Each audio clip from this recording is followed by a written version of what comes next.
Buenas tardes. En primer lugar, disculparme por la voz. Puedo confirmar que no es COVID, lo digo por reconfirmado. Os hablaré de los mecanismos de resistencia a betalactámicos, centrándonos sobre todo en los nuevos betalactámicos en bacilos gram negativos. Ya se ha puesto esta diapositiva o variantes a lo largo del curso. Simplemente recordar que los problemas de resistencia catalogados por la OMS como críticos, pues incluyen las enterobacterias resistentes a la cefalosporina de tercera generación y las enterobacterias, las pseudomonas y el acinetobacter resistente a carbapenemas.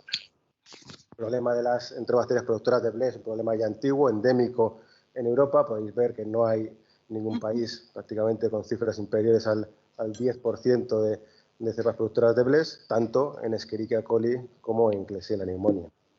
Aún más preocupante, si cabe, es el problema de las carbapenemasas, de tal forma que tenemos carbapenemasas en 3 de las 4 clases de betalactamasas, incluyendo la clase B, que son las metalobetalactamasas o MBL, que son las carbapenemasas por excelencia. Todas las betalactamasas dentro de esta clase son carbapenemasas, pero sobre todo nos preocupan aquellas que son transferibles a enterobacterias y pseudomonas.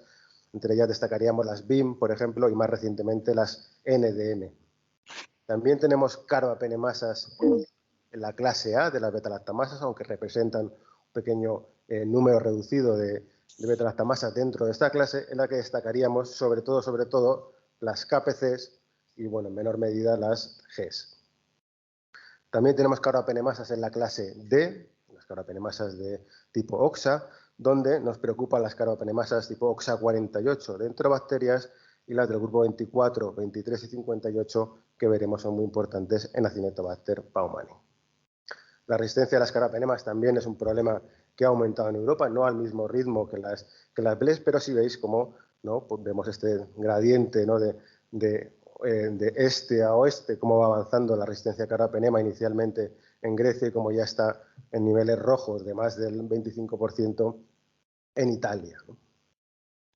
Esto podemos ver si ampliamos el mapa de Europa, incluimos los países del este, no incluimos la Unión Europea, como es un problema del este de Europa que va avanzando hacia el oeste. Veis que España pues, está en verde todavía, pero ya no es el verde bonito, es el verde de más de un 1% de resistencia a carbapenemas.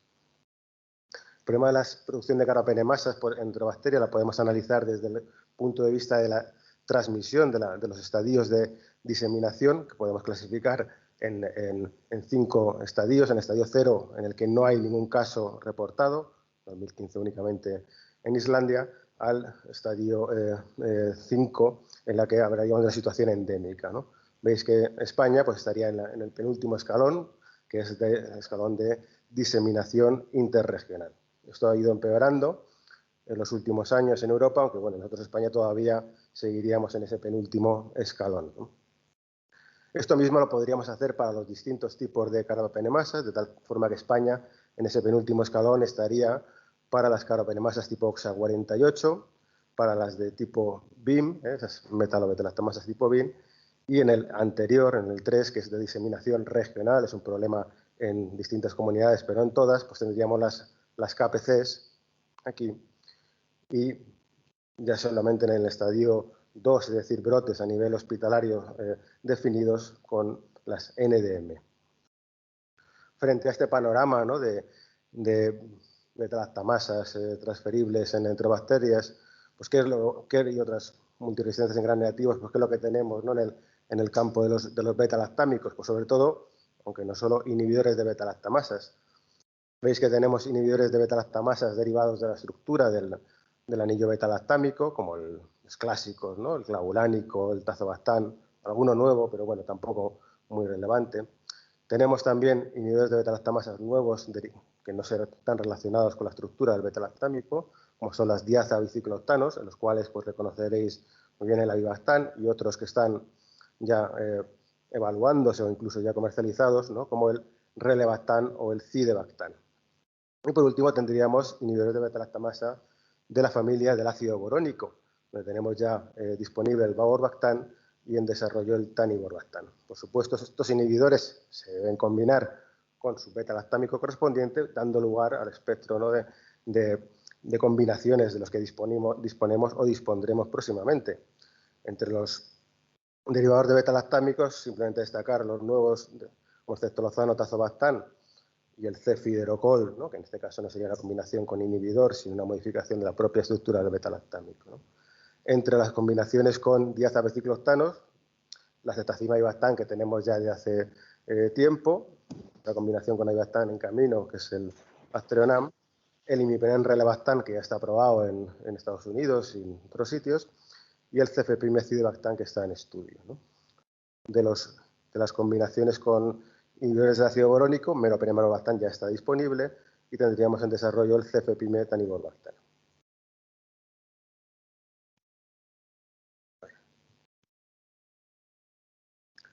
Bien, la ceftazidima avibactam, que la hemos dispuesto de ella ya desde hace unos cuantos años, sabéis que lo que hace el avibactam es restaurar la actividad de la ceftazidima frente a las beta-lactamasas de espectro extendido y dentro de las de clase A, las de espectro extendido y las carbapenemasas de clase A, como las KPCs, también restaura la actividad frente a la beta-lactamasa ANCs, como la de Pseudomonas aeruginosa, por ejemplo. Por otro lado, podríamos decir que no tiene actividad sobre las inhibitorias sobre las MBLs y que la actividad inhibitoria sobre las beta-lactamasas de tipo OXA, digamos que es variable. En cuanto a los datos de actividad de ceftazidima frente a enterobacteria multiresistente, veis que la actividad de forma global es muy buena y es activa pues, por más del 95% de las cepas de enterobacterias, tanto productoras de BLEs como de carbapenemasas, si excluimos las MBLs. En cuanto a los fenotipos de resistencia beta-lactámicos que vemos, ¿no?, que podemos ver en este o en cualquier otro hospital, destacaríamos de entrada, ¿no?, las cepas productoras de BLE, frecuentemente asociadas a beta-lactamasas tipo OXA, que además generan resistencia a inhibidores. Y estas beta-lactamasas, que podríamos hablar de una prevalencia global de un 20-30%, en España veis que conferirían resistencia a todos los beta-lactámicos disponibles, con la excepción de las carbapenemas y estas combinaciones nuevas, ¿no?, de las que tenemos por la ceftazidima avibactam. También podríamos encontrarnos con casos de este tipo, cepas productoras de carbapenemasas de tipo OXA, la OXA 48, que si os fijáis, bueno, pues estas confieren resistencia a las carbapenemas, pero si solo está la OXA 48, pues sería sensible incluso a la cefalosporina de tercera generación como la ceftazidima. ¿Qué pasa? Que generalmente llevan asociadas BLEs y eso hace que estas cepas pues, sean resistentes a todos los beta-lactámicos que disponemos, menos la ceftazidima avibactam. Os lo comento, la prevalencia es variable y depende mucho de la epidemiología local. En Baleares prácticamente no hay OXA 48. Otra posibilidad sería las carbapenemasas de clase A, las KPCs. Veis que en este caso tendríamos resistencia a todos los beta-lactámicos, con la excepción de la ceftazidima avibactam. Su prevalencia también es variable, epidemiología local. En Baleares, al igual que la OXA 48, casi no hay carbapenemasas de tipo KPC. Y finalmente tendríamos las metalobeta-lactamasas. Aquí os he puesto un ejemplo de Enterobacter, que es lo que más tenemos por aquí. Generalmente estas cepas productoras de metalobeta-lactamasas además llevan asociadas una BLE o una ANCE hiperproducida cromosómica y como veis pues estas cepas pues, serían resistentes a todos los beta-lactámicos, incluyendo la ceftazidima avibactam, con la única posible excepción del Astreonam, que dependerá de la coproducción o no de beta-lactamasas de espectro extendido, ¿no? Como os he comentado antes por Xavi, pues en estos casos la combinación de Astreonam con ceftazidima avibactam pues, podría ser una opción terapéutica. Además de estos mecanismos, ¿no?, derivados de la producción de estas carbapenemasas de las tres clases que os he comentado, estamos viendo, ¿no?, desde la introducción de la ceftazidima avibactam, pues casos de resistencia o de emergencia de resistencia durante el tratamiento en cepas productoras de KPC por mutaciones en el centro catalítico, que lo que hacen es aumentar de forma muy significativa la hidrólisis de ceftazidima, perdiendo la inhibición por avibactam. Estas cepas además son hipersensibles a carbapenemas y se ha utilizado, ¿no?, como tratamiento de rescate de estas infecciones con éxito el meropenem-avibactam. Por otro lado, ahora veremos algo de meropenem-avibactam, pero también puede ocurrir o desarrollarse resistencia a meropenem-avibactam en cepas productoras de KPC asociadas a la pérdida de porinas y en este caso pues habría resistencia cruzada con ceftazidima avibactam. Decía, el meropenem-valbastán lo tenemos disponible en España desde hace casi ya un año, aunque aquí en Baleares todavía no lo hayamos utilizado. Podéis ver, ¿no?, que el meropenem-valbastán presenta una actividad muy buena frente a cepas productoras de KPC, con un 99% de sensibilidad, pero que esa sensibilidad baja hasta el 63% únicamente cuando analizamos todas las cepas resistentes a carbapenemas, y eso es porque no tiene actividad frente a las cepas productoras de MBL y la actividad frente a las cepas productoras de OXA48 es también bastante baja. Otra opción equivalente a meropenem-valbastán que tendremos muy próximamente, es algo muy parecido, que es el imipenem-relebactam, ¿no? También en el ámbito de las enterobacterias, el imipenem-relebactam, al igual que el meropenem-valbastán, tiene muy buena actividad frente a las cepas productoras de KPC, es un 100% de actividad frente al 93% de ceftazidima y maibastán, pero al igual que le ocurría al meropenem-valbastán, la actividad frente a cepas productoras de OXA48 es muy inferior, es 87% imipenem-relebactam, 98% ceftazidima. Esto sería una pincelada en cuanto a lo que tenemos de resistencias en enterobacterias a beta-lactámicos. Entramos ahora en otro patógeno muy relevante, la Pseudomonas aeruginosa. Sabéis que es un problema enorme de resistencia y eso es debido, por un lado, a su notable resistencia intrínseca, a su extraordinaria capacidad para desarrollar resistencia a un tratamiento, a la creciente multiresistencia transferible de los últimos años y también recientemente a la diseminación global de cepas multiresistentes, lo que conocemos como los clones de alto riesgo, ¿no? Podéis ver, ¿no?, este mapa sería no ya de resistencia individual, sino de cepas multiresistentes y podéis ver cómo, bueno, pues en España y en muchos países europeos pues la multiresistencia estaría por encima del 10 o el 20% en muchos casos.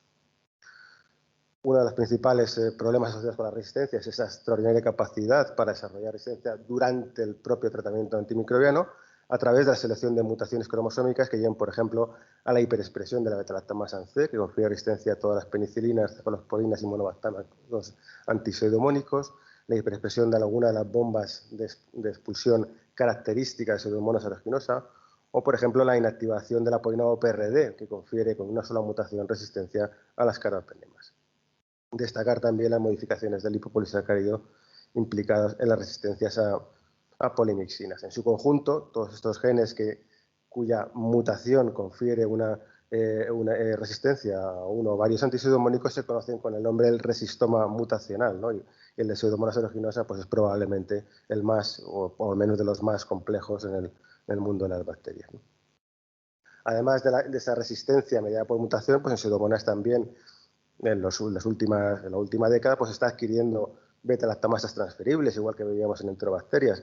Tenemos algunas BLES que son diferentes a las de enterobacterias, las PER, por ejemplo, las OXA de espectro extendido en Pseudomonas, pero sobre todo nos preocupa, al igual que en enterobacterias, las carbapenemasas. Y en Pseudomonas sobre todo serían las carbapenemasas de clase B o las MBLs. Todas estas beta-lactamasas transferibles están localizados en clones epidémicos internacionales, estos que llamamos los clones de alto riesgo, de los cuales pues bueno, veremos que el 235 es el más frecuente, ¿no? Y esto lo sabemos por estudios que hemos hecho globales, ¿no? Este muy reciente en el año 2020, donde hemos llevado a cabo, ¿no?, hemos determinado cuáles son el top 10 de los clones de Pseudomonas aeruginosa responsables de la mayoría de infecciones por Pseudomonas multiresistente en el mundo, ¿no? Y veis que el más común es el ST235, es que tiene una distribución prácticamente mundial y se asocia con múltiples diferentes beta-lactamasas transferibles, incluyendo muchas carbapenemasas diferentes, ¿no? No obstante, pues también se puede conseguir una cepa multiresistente o con resistencia extrema epidémica, ¿no?, que no tenga beta-lactamasas transferibles, sino que por el contrario tenga combinaciones de mutaciones cromosómicas, como es el caso de nuestra cepa en España, el S735, que es un clon ampliamente diseminado en España, tiene un perfil MDR o incluso XDR, debido a una combinación específica de mutaciones de resistencia, que la vemos esta combinación en todos los hospitales de España, independientemente de dónde estemos, ¿no? Eso, el tipo de mecanismo de resistencia, como veremos, pues tiene implicaciones importantes de cara a la utilidad o no de los nuevos antipseudomónicos, ¿eh? ¿Qué es lo que hemos tenido? ¿Qué es lo que tenemos ahora mismo para tratar estas cepas multiresistentes Pseudomonas aeruginosa? Pues básicamente hemos tenido 2, el ceftalozano tazobactam y la ceftavibactam. Y si comparamos la actividad y la estabilidad frente al mecanismo de resistencia a Pseudomonas aeruginosa, podemos decir que el ceftalozano tendría una mayor actividad intrínseca frente a Pseudomonas aeruginosa por su mayor afinidad por las PDPs y por su mayor estabilidad frente a la expulsión activa por bombas. Los dos antibióticos son muy estables frente a la beta-lactamasa C de Pseudomonas aeruginosa, su ventaja respecto al resto de los beta-lactámicos. Por otro lado, ninguno de los dos es activo frente a las cepas productoras de MBL, y la diferencia de la ceftazimab-avibactam en positivo respecto a ceftalozano sería su mayor actividad frente a beta-lactamasas de clase A. No son muy frecuentes en Pseudomonas, pero pueden ser relevantes, ¿no? Las típicas BLES o carbapenemasas de clase A, como pueden ser las GES en Pseudomonas. Hace algunos años hicimos un estudio nacional con participación de más de 50 hospitales y un análisis de más de 1.500 aislados, ¿no?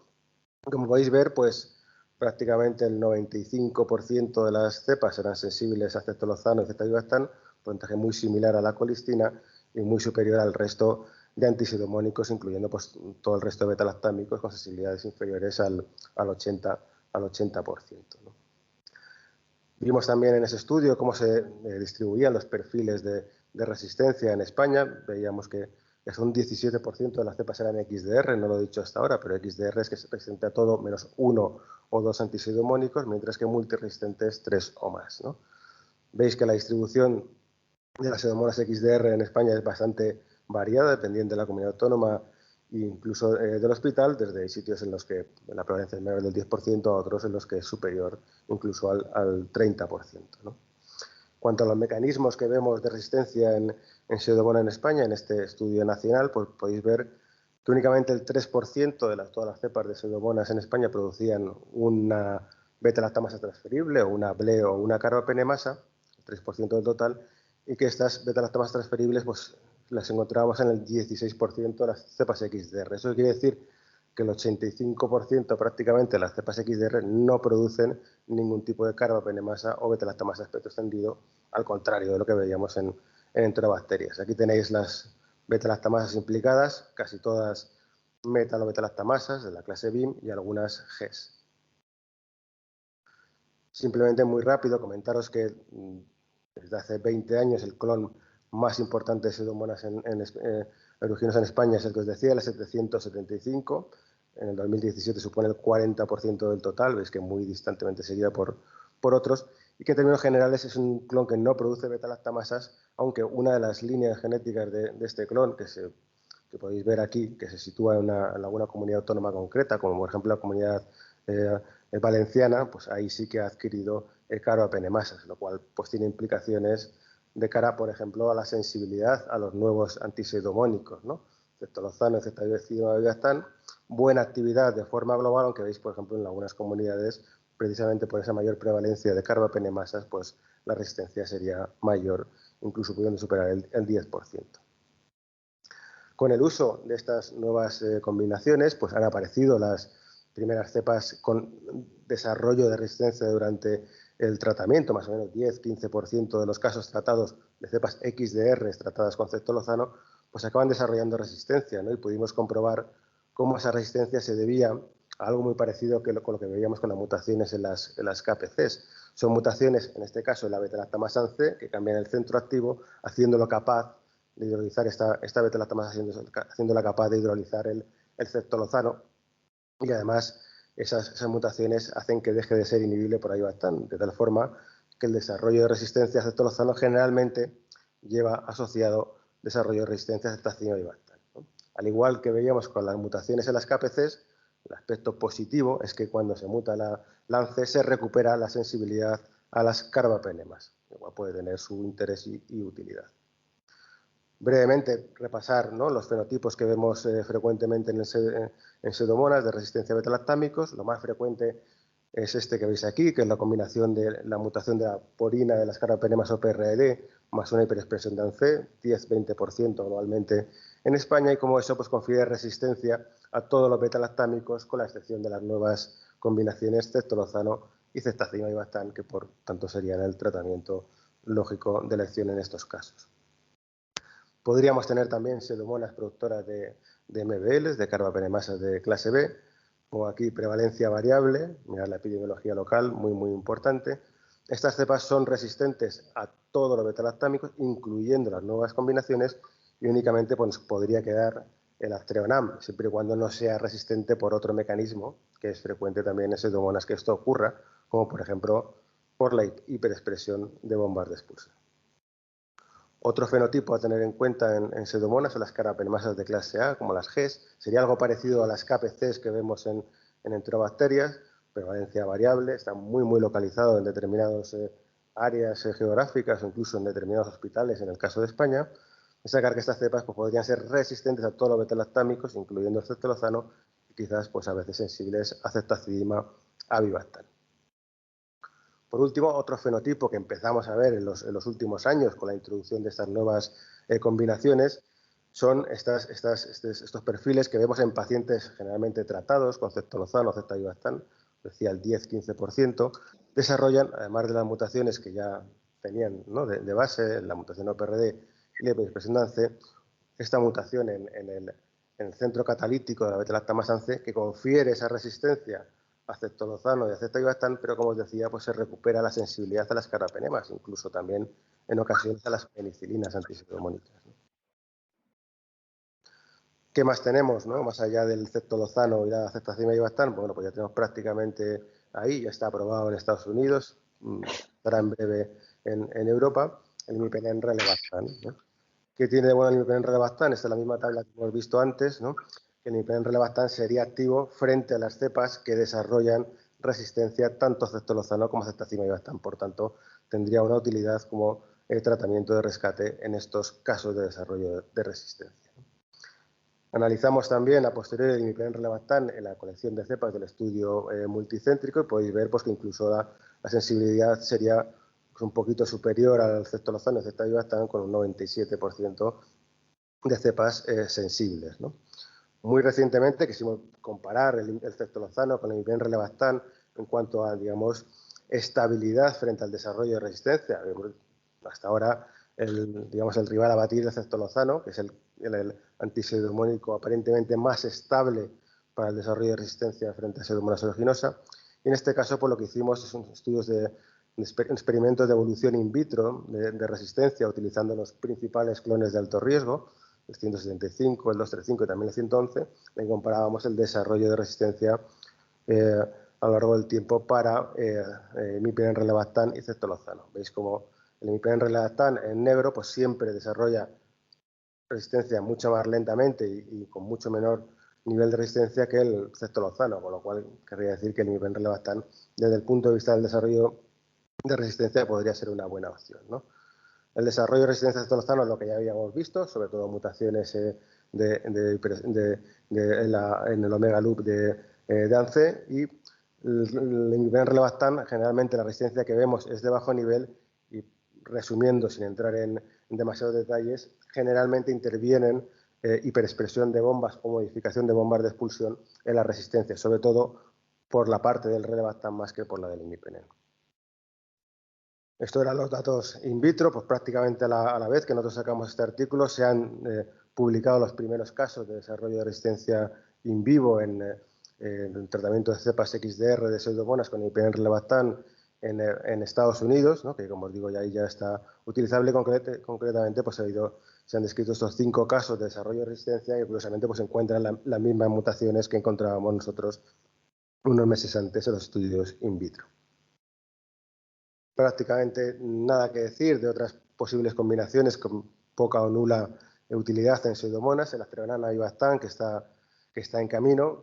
Como decía, la actividad del propio Astreonam está bastante condicionada en pseudomonas aeruginosa por la gran potencia de expresión de bombas de expulsión, sobre todo la bomba MEXA-B OPRM, que compromete mucho la actividad del Astreonam y evidentemente la avibactam no le ayuda ahí. Y por tanto, únicamente la Astreonam avibactam podría tener una utilidad para cepas productoras de metalobetalactamasas que además hiperexpresen ANCE, ¿no? En esos casos concretos, que tendríamos que mirarlos en el laboratorio, pues podría tener su utilidad. Por otro lado, al meropenem varorbactam le pasa un poco igual, ¿no? En Pseudomonas aeruginosa prácticamente no le aporta nada al meropenem, ya que la resistencia a meropenem en Pseudomonas sobre todo se debe a la pérdida de la poina OPRD y a la hiperexpresión de bombas de expulsión, o si no, a la producción de caropenemasas. En ninguno de estos contextos el meropenem varorbactam le ayuda, ¿no? Y por tanto, si vemos las CMI 90 de meropenem varorbactam, son muy similares a las de meropenem en el caso de pseudomonas. Dos palabras de algún inhibidor de los que está, digamos, llegando ahora, sobre todo el cidebactam como uno de los más prometedores. El cidebactam es parecido a la ibactam y por tanto pues son inhibidores de beta-lactamasas de clase A y clase C, pero como gracia adicional el cidebactam tiene una potente actividad inhibitoria de la PDP2, que es una de las dianas esenciales de los antibióticos beta-lactámicos y por tanto, además de inhibir las beta-lactamasas, tiene actividad per se, ¿no? Actividad antipseudomónica.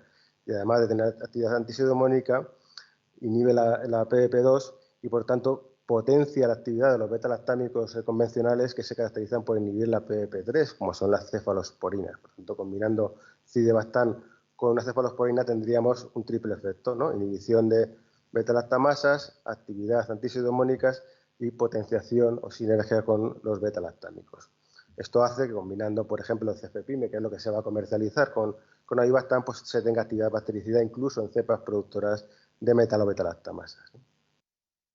También hicimos experimentos de evolución in vitro, donde comprobamos que efectivamente el añadirle cidebactam retrasa de forma muy significativa el desarrollo de resistencia a cefepime, pero bueno, al final la resistencia puede acabar ocurriendo, ¿no? Y estudiamos los posibles mecanismos implicados en resistencia a cefepime más cidebactam, que siempre tenían un componente de expulsión, la hiperexpresión de esta bomba confiere resistencia tanto a cefepime como al propio cidebactam, sumada a mutaciones en las dos dianas que decíamos, ¿no? El cidebactam tiene como diana la PDP2, por tanto mutaciones en la PDP2 confieren resistencia a cidebactam y el cefepime o las cefalosporinas tienen como diana sobre todo las PDP3 y por tanto mutaciones en PDP3 conferirían resistencia. Cuando estamos hablando de algo difícil, de múltiples mutaciones, pero que al final, bueno, pues podría desarrollarse.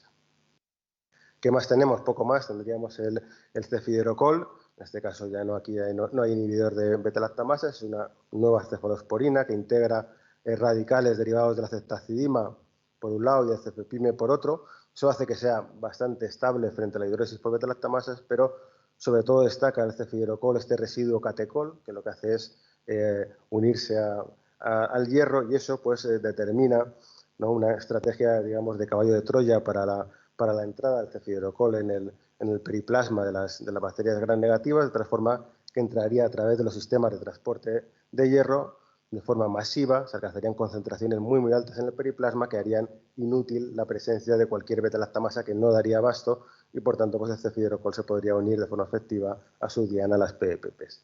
El mecanismo de resistencia todavía es algo que está en estudio, no parece que uno solo sea capaz de conferir resistencia, pero sí combinaciones a distintos niveles, ¿no? De tal forma que mutaciones en el sistema de transporte de hierro, unido a mutaciones en las PDPs, la producción de algunas beta-lactamasas con particular actividad cefalosporinasa, como pueden ser las PER, o bueno, todo esto pues combinado con pérdidas de porinas o bombas de expulsión, pues sería lo que quizás podría determinar el desarrollo de resistencia de alto nivel. En cualquier caso, la actividad así a priori, antes de empezar con el cefiderocol, pues podemos ver cómo prácticamente el 99,7% de las cepas resistentes a carbapenemas de pseudomonas serían sensibles a cefiderocol, ¿no? Lo cual es una perspectiva muy, muy buena.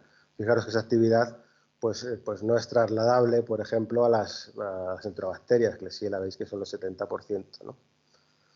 Dos palabras, ya casi acabando, de la Acinetobacter baumannii. Siempre la resistencia a beta-lactámicos y a carbapenemas en particular implica, o prácticamente siempre, carbapenemasas de clase D, de tipo OXA, de las que son prácticamente específicas de la Acinetobacter, que son estos tres grupos, la OXA 23, la 24 y la 58, ¿no? Con estos nombres porque son los responsables de la resistencia a carbapenemas en Acinetobacter baumannii en todo el mundo. Podéis ver cómo la distribución de la resistencia, pues en este caso sí que es muy variable, con una clara gradiente norte-sur, pero veis cómo en los países del sur de Europa, incluyendo España, pues la prevalencia de resistencia es superior al 50 o en ocasiones al 75%, ¿no? De hecho, en un estudio de hace ya 10 años, un estudio nacional de Acinetobacter baumannii, pues podéis ver cómo el 80% de las cepas de Acinetobacter ya eran no sensibles a carbapenemas allá por el año 2010, ¿no? Este problema de la resistencia a Carbapenemas y Acinetobacter baumannii en España empezó en los años 90 con la diseminación de algunos clones productores de la OXA 24, ¿no? Que durante los 90 y la primera década de los años 2000 pues fue la dominante en España.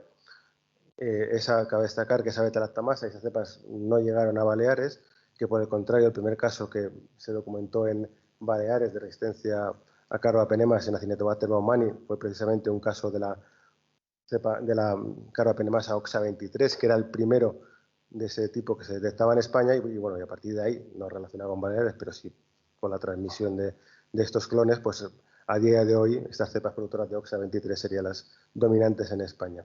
En los últimos años, además de la resistencia a carbapenemas, pues han adquirido resistencia a colistina, haciéndolas verdaderamente difíciles de tratar, ¿no?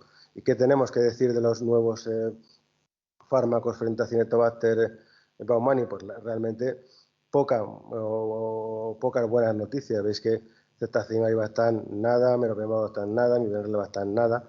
El cefiderocol sería el único que podría tener una cierta actividad, ¿no? Con una CMI 50 de 0,5, aunque fijaros que estaríamos hablando de un 20% de cepas resistentes así ya de entrada antes de empezar, ¿no?